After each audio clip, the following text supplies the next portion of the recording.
Hey guys, welcome back to So That's Gaming. It's been a while since we've done a video, but I think it's high time we finally get around to doing a video that I wanted to get done and get started around November. But due to inventory and supply chain constraints, this has been delayed until now. So we've got a build vlog that we're going to go and get started on. So I'm going to show off some of the things that we gotta be putting together, and yeah, I think it'll be kind of exciting. So go ahead and roll the intro and we'll be right back.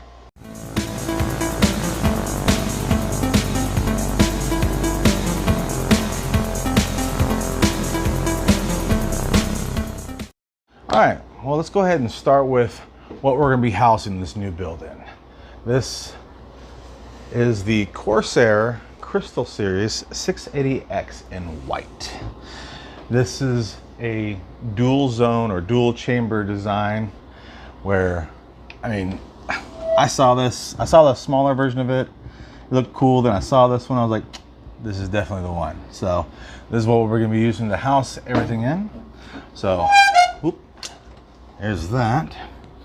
And to power this new powerhouse, I'm going with the RM850X from Corsair. Another Corsair product. And of course, white. I'm kind of going to go with this white theme for this build, so we'll try to anyway. So there's that. I decided I wanted some additional cooling, so I'll probably be swapping these out, but I selected the white LL120s for the additional fans, because it does include 3 LL120s and another regular 120 for the rear exhaust. And so I figured, you know, to get a little more lighting in there, I was going to replace the back fan and maybe add 2 at the bottom for additional intake. So, but I may or may not do that. We'll just have to see how thermals are doing. So there's that. And so moving right along, our powerhouse is going to be AMD.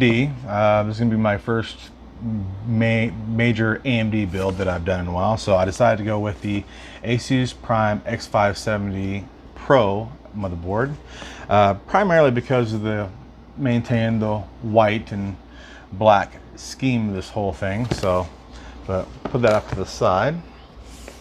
Storage, got a couple different options that I selected to include, but going with Corsair again, the MP600. I went with a 1 terabyte M.2 SSD.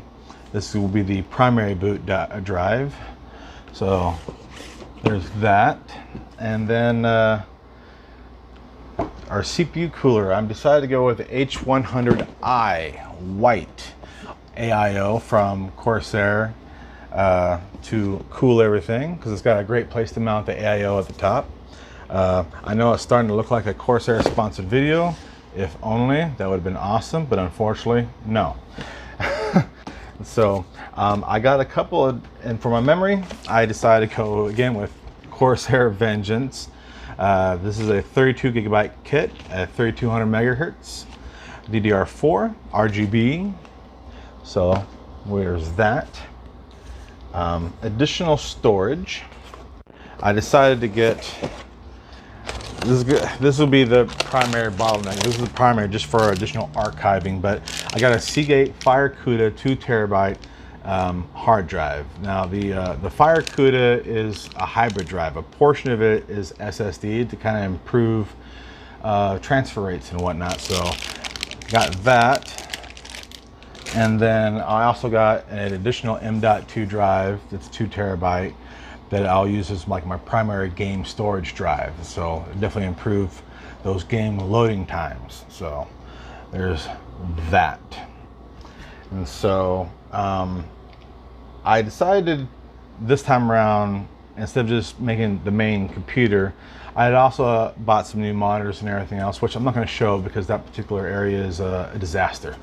But I decided new keyboard, new mouse, whole new look, the whole 9 yards. So I decided again to go with Corsair and get the K95 RGB Platinum XT mechanical keyboard. And I went with the brown switches.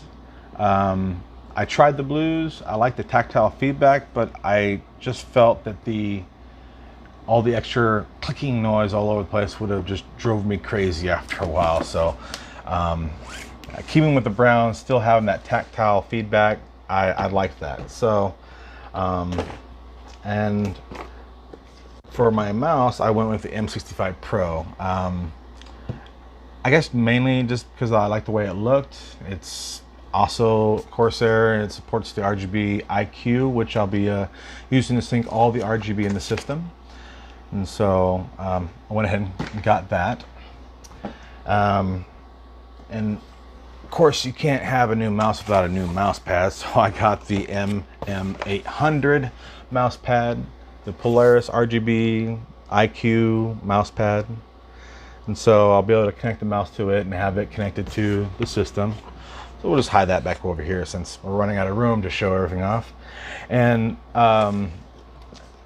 to help monitor temps and frame rates and who knows what, streaming stuff, if I do any of that, which I've done a little bit, I decided to get the new IQ Nexus from Corsair, which is compatible with this keyboard. It comes with a bracket that allows me to attach it directly to the keyboard, and it's kind of like a Stream Deck in a sense. So it's got some buttons on there, or touchscreen buttons that allow me to change different things, start streaming and whatnot, and monitor fan speeds, temps, and whatnot. And so, but it's time to get to the meat, the juicy bits of the build. Now, a lot of people have been waiting for these for quite some time, and some people were lucky to go get them online. A lot of people were able to get them from some of their brick and mortar stores, mostly Micro Center, but unfortunately I live in an area where there is not a Micro Center available. I know, sucks to be me. But when this launched, thanks to B&H Photo, they launched a pre-order for their Ryzen processors, and I was lucky enough to get one like pre-order like within 30 minutes of it going live. And B&H Photo, as far as I can tell, was the only one that launched a pre-order, but it was the day of launch. So November 5th at 12:01 a.m. Eastern time, they launched their pre-orders, and I got a notification, thank goodness, for I think it's like gearinstock.com. They sent me a notification. And so I got mine submitted like, I think by 1 o'clock in the morning, Eastern time. And so, but I managed to snag the Ryzen 9 5900X. Awesome. And so obviously there's only one piece left. The one thing that is still extremely difficult to get and now is going up in price, and that's the graphics card. And a huge shout out to EVGA, because they're the only ones that made it possible to be able to get my hands on this card, or any of these cards in general. They have a queue-based system. If you've seen a previous video, you'll know what I'm talking about, where when you click the notify me button, they're using that as their queue. So as stock and inventory becomes available, they will notify you, and you have 8 hours to order your card.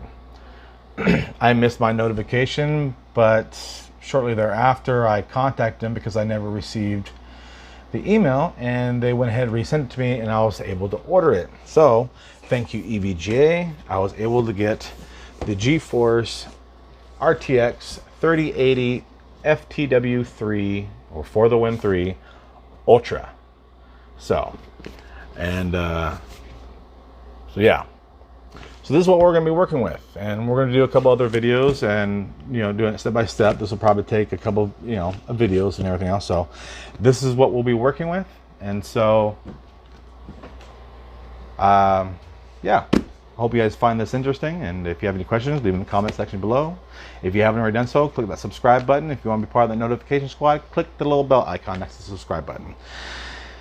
And as always, thanks for watching, and we'll see you in the next segment. Bye.